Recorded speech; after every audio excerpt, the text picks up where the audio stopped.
हाय दोस्तों, नमस्ते बच्चों। फिर से स्वागत है आप सभी लोगों का इस प्यारे से खूबसूरत से छोटे से चैनल। इसका नाम है 10th फेल। अपन लोकेश चौहान बोले तो अपन आज क्या पढ़ने वाले हैं भाई लोग। अपन आज पढ़ने वाले हैं कुछ सॉल्ट के बारे में। हम कुछ सॉल्ट की प्रॉपर्टी पढ़ने वाले हैं जो काफ़ी इंपॉर्टेंट है। एग्जाम में हमेशा 3 या 4 नंबर में पूछी जाती है। इसकी बनावट, इसकी प्रॉपर्टी, इसके गुणधर्म और इसके उपयोग, जैसे हो गया धावन सोडा, पाक soda, plaster of Paris, bleaching powder, everything is include here. सब कुछ यहीं पे है। हम स्टेप बाय स्टेप इसके बारे में डिस्कशन करने वाले हैं। तो पेन कॉपी लेके हो जाओ तैयार। हमें जीतनी है आज की war with plaster of Paris के साथ। तो दोस्तों आज का टॉपिक है क्या? Plaster of Paris. अरे भैया, प्लास्टर ऑफ पेरिस क्या पेरिस से आया है क्या सर? अरे नहीं दोस्तों, बस पेरिस का इसमें जिक्र हो रहा है और उस जिक्र को हम समझेंगे प्लास्टर ऑफ पेरिस। प्लास्टर ठीक है। सो प्लास्टर ऑफ पेरिस ये है बच्चों आज का टॉपिक और इसका क्या यूज है हम इससे आप डिस्कशन करने वाले हैं। ये भी एक तरह का साधारण लवण होता है और इस साधारण लवण के बारे में बात करने वाले हैं। ये क्या है, कैसे बनता है, इसके उपयोग क्या है, हम इसके बारे में डिस्कशन करने ही वाले हैं। तो ये है, क्या समझते हैं इसके बारे में। वर्ड है पेरिस। देखो पेरिस यहाँ पे क्या है बच्चों, थोड़ा सा इतिहास की बातें कर लेंगे तो थोड़ा सा क्या बिगड़ जाएगा। फ्रांस की राजधानी है ये, ठीक है। क्या है बच्चों? फ्रांस की राजधानी पेरिस। भाई फैशन इंडस्ट्री एकदम बोले तो वहां पे मतलब मेरे जैसे बहुत स्मार्ट हो गए वहां पे, ठीक है। तो ये है फ्रांस की राजधानी। सर आप कैसे स्मार्ट क्या मजाक करते हो। तो ये होगी पेरिस। और पेरिस की बात करते हैं, पेरिस के नजदीक या पेरिस के पास सबसे पहले मिला क्या? जिप्सम। जिप्सम जिप्सम जिप्सम बोले तो कैल्शियम सल्फेट डाइहाइड्रेट, ये मिला और जिप्सम मिला और जिप्सम से हम बनाते हैं प्लास्टर ऑफ पेरिस। बच्चों क्या आपको मालूम था? हाँ सर हमको तो मालूम था, बट आज हमने देख लिया यहाँ पर कि जिप्सम से ही हम बना रहे हैं प्लास्टर ऑफ पेरिस बच्चों। और जिप्सम कहाँ पे? पेरिस के पास मिला, इस कारण इसके नाम में प्लास्टर ऑफ पेरिस। पेरिस का प्लास्टर, पेरिस का प्लास्टर मतलब सबसे पहले पेरिस में बनाया गया था प्लास्टर, ठीक है। सर्वप्रथम है ना, सर्वप्रथम पेरिस में इसे तैयार किया गया मेरे प्यारे प्यारे बच्चों। ठीक बात, वेरी गुड। तो ये जिप्सम से यहाँ पर प्लास्टर ऑफ पेरिस बनाया जाता है और जिप्सम स्टार्टिंग में वही पेरिस के पास फाइंड आउट हुआ था। तो ये है इसके बारे में छोटी सी कुछ बातें। अब हम बात करते हैं ये प्लास्टर और जिप्सम के बारे में क्या है और कैसे समझते हैं। तो हम बात करें जिप्सम। तो जो जिप्सम है बच्चों, इसका सूत्र क्या है? कैल्शियम सल्फेट और डाई मतलब दो और जल के अणु हाइड्रेट, ठीक है। तो इसका नाम क्या है? कैल्शियम सल्फेट डाई हाइड्रेट, ये इसका जिप्सम का सूत्र है। तो ये आपको याद होना चाहिए कि जिप्सम के यहाँ के फॉर्मूले में दो अणु किसके हैं? जल के अणु यहाँ पर प्रेजेंट होते हैं। तो इसी से हम क्या प्राप्त करेंगे? Plaster of Paris. तो इसको पहले आप लोग धारण कर लो, उतार लो, फिर अपन आगे चलते हैं, ठीक है। तो चले आगे। तो पेरिस ये हो गया, सर्वप्रथम पेरिस से ही तैयार किया गया। कैल्शियम सल्फेट और दो अणु किसके हैं बच्चों? जल, वाटर के आपके। तो ये से फाइंड आउट किया गया प्लास्टर ऑफ पेरिस। और इसके बाद हम बात कर रहे हैं प्लास्टर ऑफ पेरिस के बाद हो चुकी है, तो हम जिप्सम को उठा लेते हैं और इसको थोड़ा सा उपयोग में ले लेते हैं, ठीक है। तो चलते हैं आगे। अब आपने देख लिया है ना प्लास्टर ऑफ पेरिस को, है ना बच्चों। प्लास्टर ऑफ पेरिस को शॉर्ट में पीओपी भी कहते हैं। क्या बोलते हैं? पीओपी, है ना, प्लास्टर ऑफ पेरिस, ठीक है। पीओपी के नाम से भी जाना जाता है। आपने देखा ना, अरे भाई पीओपी करवानी है, आपने देखा कई जगह आपने कुछ बड़े बुजुर्ग बात करते हैं दिवाली के टाइम पे, भाई घर में पीओपी करवानी है। तो पीओपी मतलब क्या है? प्लास्टर ऑफ पेरिस हो गया आपका। अब हम बात कर रहे हैं पीओपी की, बात कर रहे हैं प्लास्टर ऑफ पेरिस। और से देखा जाए तो नेचर में 3 तरह के प्लास्टर होते हैं यहाँ पे, ठीक है, इन नेचर। तो यहाँ पर इन नेचर में देखो 3 तरह के प्लास्टर है। एक है आपका प्लास्टर ऑफ पेरिस, दूसरा है लाइम प्लास्टर, और तीसरा है सीमेंट प्लास्टर। ठीक है, हम डिस्कशन वाले हम डिस्कशन पे करेंगे पीओपी पर, प्लास्टर ऑफ पेरिस पर। तो नेचर में देखो सीमेंट पता है आपको, लाइम प्लास्टर ये भी होता है चीजों को जॉइंट करने में, और ये पीओपी। तो हम डिस्कशन करने वाले हैं पीओपी के ऊपर। तो पीओपी यहाँ पे क्या है? Plaster of Paris. अब प्लास्टर ऑफ पेरिस का रासायनिक सूत्र क्या होता है? इसका रासायनिक सूत्र क्या होता है? ये एग्जाम में आता है क्वेश्चन 1 नंबर। भाई याद रखो बच्चों, ध्यान सुनना, ध्यान लगाओ थोड़ा सा कि प्लास्टर ऑफ पेरिस का रासायनिक सूत्र क्या होता है। तो आप क्या बोलोगे?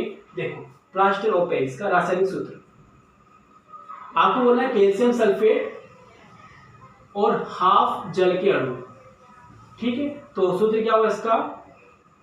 अरे कैल्शियम सल्फेट लगइबे जिगर से सल्फेट, और अद्र मतलब आधा जल के अणु, ठीक है ना, अद्र जल हो गया आपका। या फिर इसको आप लिख सकते हो calcium sulphate half hydrate, half मतलब आधा, हाफ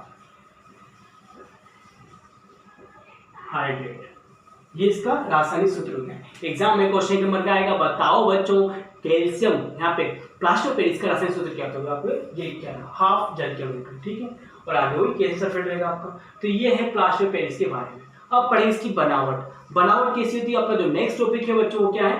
प्रिपरेशन। तो प्रिपरेशन क्या है इसको देखते हैं। तो इसे आप वीडियो को पॉज करके प्लीज इसको उतार लेना, थोड़ा सा जल्दी में हूँ बच्चा लोग, थोड़ा सा मरी वाला आप मुझे जो भी है, ठीक है, थोड़ा सा कंट्रोल करो अपने गुस्से पे, वीडियो को पॉज करके इसको उतार लेना यार, ठीक है, ठीक है। हाँ, अब देखो बनावट। बनावट क्या है? बनावट देखो मैंने आपको बता रखी है कि प्लास्टर ऑफ पेरिस किससे बना है? जिप्सम से बना है, ठीक है। तो जो जिप्सम को जब हम, ठीक है, और जब जिप्सम को 100 डिग्री सेल्सियस पे आप गर्म कर रहे हो तो हमें क्या मिलेगा? प्लास्टर ऑफ पेरिस मिल जाएगा। मतलब यहाँ पे क्या है, यदि आप जिप्सम को, ठीक है, इतने टेम्परेचर गर्म कर रहे हो तो हमें क्या प्राप्त होगा? पीओपी प्राप्त होगा, और लास्ट में जल के अणु भी निकल जाएंगे। तो ये है इसकी बनावट कि जिप्सम को 100 डिग्री सेल्सियस पे ही गर्म करना बच्चों। यदि आपने थोड़ा सा कम ज़्यादा हो गया तो आपको प्रॉपर प्लास्टर नहीं मिल पाएगा और उस तरह से वो वर्क भी नहीं कर पाएगा। तो temperature should be noticed as 100 degree Celsius is remaining constant. ये हमेशा आपको 100 डिग्री सेल्सियस ही रखना है, इससे कम ज़्यादा नहीं करना है। और ये है इसका formula, calcium sulphate half hydrate, और ये आपके जल के अणु उसमें निकल जाते हैं। तो इसमें क्या है, जिप्सम को 100 डिग्री सेल्सियस पे गर्म करने पर हमें प्लास्टर ऑफ पेरिस प्राप्त होता है, और उसमें से है ना 1/3 जल या 3/4 जल इसमें से क्या होता है? बाहर निकल जाता है। तो ये इसको उतार लो, ये इसकी इक्वेशन होगी, ये इसकी रासायनिक, अपन ने समीकरण द्वारा इसको अपन ने समझ लिया है कि कैसे क्या हो रहा है। जिप्सम को गर्म किया और हमें पीओपी फाइंड आउट हो चुका है, ठीक है। चलो इसको देखो, तब तक मैं तो पसीना पोंछ लेता हूँ। हो गया, चलिए। तो यहाँ पर हमने क्या किया, दोबारा बोल रहा हूँ दोस्तों, हमने क्या किया दोस्तों? हमने जिप्सम को ले लिया और 100 डिग्री सेल्सियस पे इसको हमने गर्म किया, तो हमने क्या प्राप्त किया? प्लास्टर ऑफ पेरिस, और 3/4 जल इसमें से बाहर निकल जाए, 3/4, ठीक है। आप लिखोगे 3/4। तो यहाँ पे क्या लिखना? जिप्सम को 100 डिग्री सेल्सियस पर गर्म कर हम प्लास्टर ऑफ पेरिस प्राप्त करते हैं तथा 3/4 जल निकलने के बाद, तो ये है आपकी प्रक्रिया, ये है बनावट। ठीक है, तो जिप्सम को आप इस तरह से बना सकते हैं। अब यदि टेम्परेचर ज़्यादा हो जाए तो क्या होगा वो भी देखते हैं। तो इसको उतारो इस पॉइंट को। ठीक है, चलो उतारो फटाफट। जिप्सम को आप गर्म कर रहे थे टेम्परेचर पर, तो पीओपी प्राप्त करते हैं और 3/4 जल इसमें से ये आपका बाहर निकल जा रहा है, चला जाएगा आपको। ठीक है,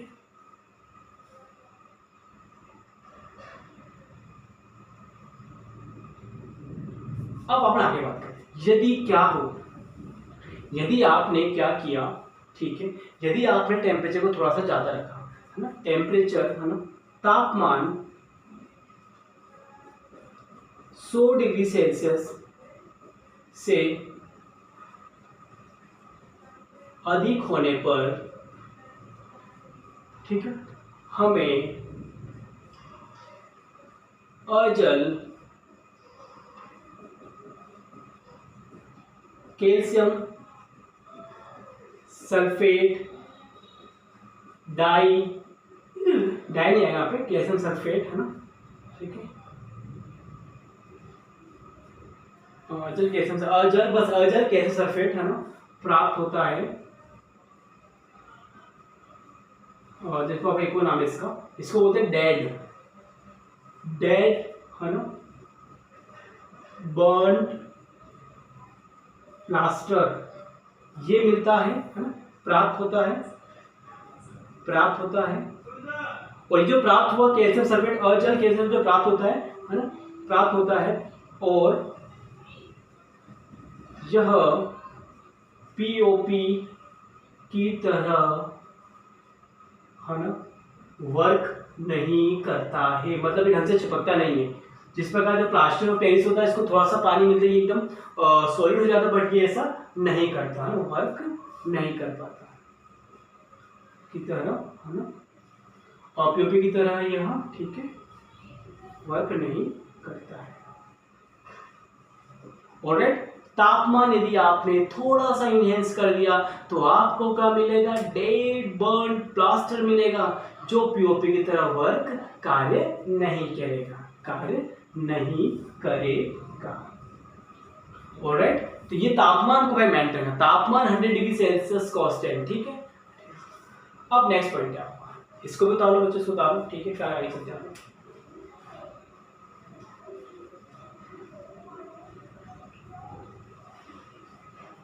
ठीक है, चलो अब यहां पे बात करते हैं अपन जो पीओपी का फॉर्मूला है प्लास्टर ऑफ पेरिस। ठीक है,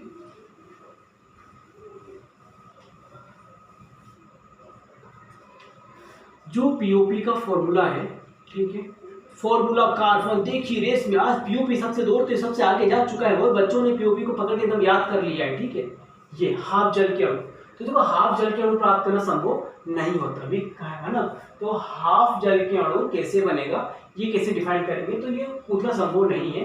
तो हमने क्या किया, इसको हमने जो इसका फॉर्मूला है प्लास्टर ऑफ पेरिस का,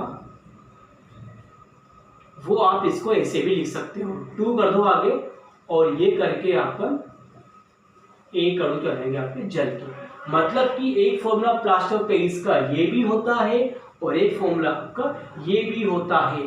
तो अब याद रखना, बी एफ प्रिपरेशन, तो हम देखो हाफ जल के अणु तो बना नहीं सकते, तो हम क्या बनाएंगे, 2 कैल्शियम सल्फेट बनाएंगे, जिसमें एक अणु क्या होगा, जल का होगा। 2 से इंटू करते ही क्या होगा, ये जब 2 का सेम टू फिर 2 इससे 2 कट जाएगा, तो आपको हाफ H2O आ जाएगा। मतलब आपने जब 2 लगाया तो 2 तो ये हो गया, जब 2 यहाँ करेंगे तो हाफ इससे कट गया, तो कितना बचा आपका 1 बचा। आप इसको समझो तो आप इसको ऐसे ही समझना जैसे मैं आपको समझा रहा हूँ।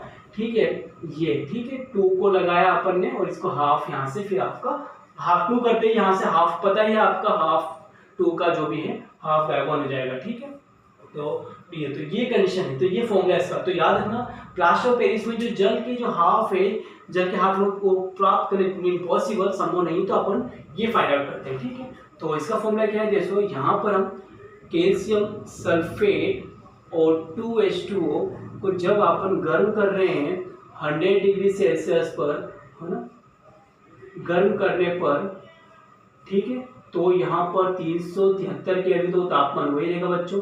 तो हमें देखो ये प्राप्त होगा 2SO4 और 1H2, ये है इसकी, है ना। तो हमने यहाँ पर जिप्सम तो था, इस जिप्सम के हमने दो, ठीक है, ये दो अणु इसके यहाँ पे जिप्सम दो लगा दिया, दो लगाते हमें क्या प्राप्त हो रहा है, ये हमें plaster of Paris find out हो रहा है दोस्तों। तो ये तरीका है प्लास्टर ऑफ पेरिस का फाइंड करने का, और ये तो इसका सूत्र है। मैंने बोला हाफ जल की अणु थोड़ा सा डिफिकल्टी हो सकती है, तो हम इसको इस तरह से फाइंड आउट ही करेंगे, ठीक है। बता दीजिए,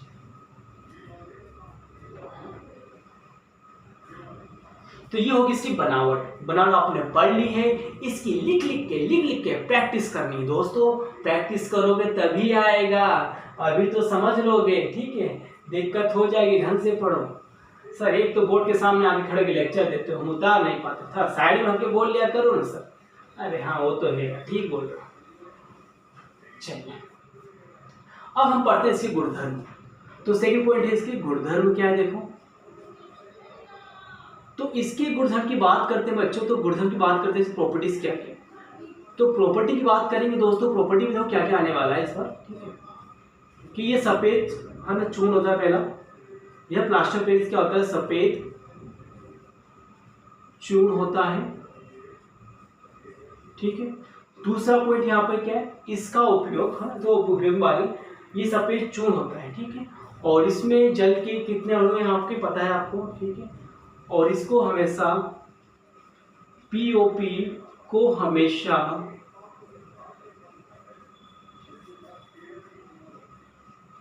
नमी मुक्त बर्तन में रखना चाहिए। यदि आपने नमित बर्तन में नहीं रखा तो ये क्या करेगा, POP पाउडर उसमें से नमी ले लेगा, और जल लेते ही इसकी रिएक्शन हो जाएगी, और जब रिएक्शन हो जाएगी तो एकदम कठोर सॉलिड हो जाएगा। फिर क्या करोगे, फिर तो दिक्कत हो जाएगी। तीसरा पॉइंट, POP जल के अणु के साथ क्रिया कर कठोर पदार्थ का निर्माण करते हैं। वो जिप्सम जैसे बताया मैंने, ये है आपका कैल्शियम सल्फेट, और हाफ जल के अणु ये है प्लास्टर ऑफ पेरिस। इसमें आपने थोड़ा जल मिला दिया, जल भी पता है कितना मैं वही आपने बताया, ये जल, तो हमें क्या प्राप्त होगा आपको मालूम ही है, आपको ये आपको जिप्सम मिल जाएगा। और जिप्सम पता ही है ठोस होता है थोड़ा सा, ठीक है। तो ये है सिर्फ कुछ गुणधर्म जो आपको याद है, तो याद कर लेना बच्चों, कुछ भी नहीं है, सफेद चूर्ण होता है, आद्रयुक्त नमी पदार्थ में आपको नमीयुक्त पदार्थ से मतलब बड़े बीकर में रखना चाहिए। दूसरा ये जल से क्रिया कर एक सॉलिड है ना पदार्थ बनाता है, ये से तीसरी गुणधर्म होगी। अब लास्ट पॉइंट अपना हो गया इसके उपयोग क्या, ठीक है। चलो चले बच्चों, वो मेरे बिटा दे भाई उतार लो भाई, गुस्सा नहीं उतारने भाई। हाँ भैया मैं ऐसे माफी मांग लिया करो, नहीं तो हम क्या है ना कैमरे में घुस के आपको बताएंगे, बार बार लिखते हो मिटा देते हो, खुद ही पढ़ लेते हो क्या है, हमको तो पढ़ने का मौका ही नहीं मिलता कुछ। या ठीक है आप लोग बहुत से समझ जाए करो, ठीक है। अब इसके उपयोग पढ़ते हैं। उपयोग यहाँ पे क्या दोस्तों, प्लास्टर ऑफ पेरिस का उपयोग करते हैं, आप लोग देखा होगा, गणपति बप्पा मोरिया, मंगल मूर्ति मोरिया, ठीक है। तो जो आपने देखा मूर्तियां बनती हैं, जो खिलौने बनते हैं, जो सजावटी आइटम बनते हैं, सब किसके बनते हैं, POP के, ठीक है। तो यहाँ पे इसका फर्स्ट पॉइंट है आपका, है ना, मूर्तियों के निर्माण में, मूर्तियां सजावटी वस्तुएं,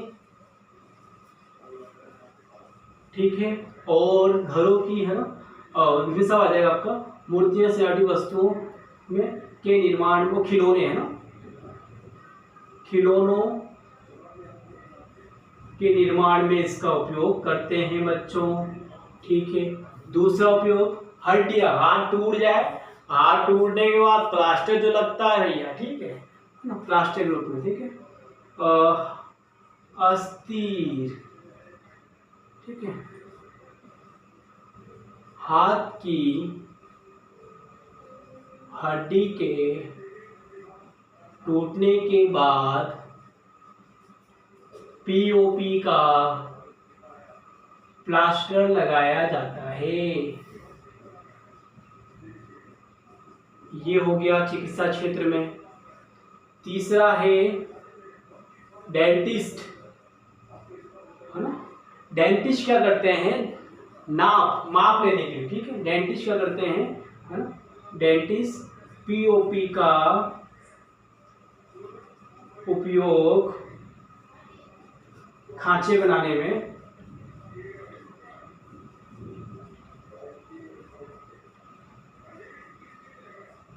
करते हैं, ठीक है। ये इसका उपयोग हो गया।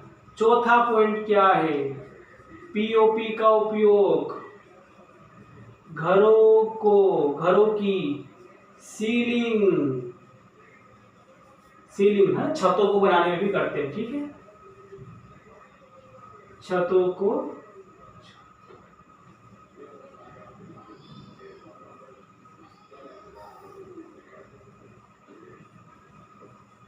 तो भाई ये हैं इनके थोड़े मोटे छोटे से उपयोग, और ये है आपको उपयोग लिख लेने हैं। क्या क्या मैं लिख भी आता हूँ सामने, तो बोलोगे सर बाबा सामने आ जाएगा, ठीक है।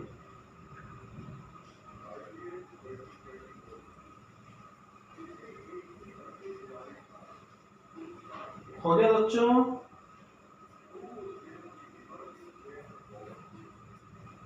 ठीक है। तो ये हो गया आपका। तो फर्स्ट है मूर्ति सजावटी वस्तु बनाने में, हाथ टूटने पे से यूज करते हैं। डेंटिस्ट पीओपी का उपयोग खांचे जो होते हैं, दांत के खांचे, ढांचे जो लिख लो, ढांचे बनाने में इसका उपयोग करते हैं। पीओपी को घरों में सीलिंग में से यूज करते हैं, और हाँ कहीं से कुछ लीकेज हो रहा है पानी तो भी इसका उपयोग किया जाता है। तो दोस्तों ये है आज का पीओपी। तो आप लोगों को इसको क्या करना है पता है, जो मैंने पढ़ाया है इसको रिवाइज कर लो, एक बार कॉपी में लिख लो, और अपने दोस्तों को बताना, भाई देख पीओपी ऐसा होता है, भाई ऐसा होता है, भाई ऐसा होता है। जितना ज्ञान बांटोगे उतना ज्ञान आपका बढ़ेगा। जैसे मैं बांट रहा हूँ, मेरा ज्ञान बढ़ रहा है, तो आप लोग भी बातों को बांटो और सुनो, अपना ध्यान रखना, और सभी को हमेशा खुश रखना। हमेशा की तरह वही डायलॉग बोलने वाला हूँ, माँ बाप को हमेशा खुश रखो, खाओ पियो टेंशन फ्री रहो, अपने स्किल पे तो वर्क करते ही रहना, ठीक है दोस्तों। तो हम मिलेंगे अपनी नेक्स्ट वीडियो में, तब तक के लिए बाय बाय, जय हिंद।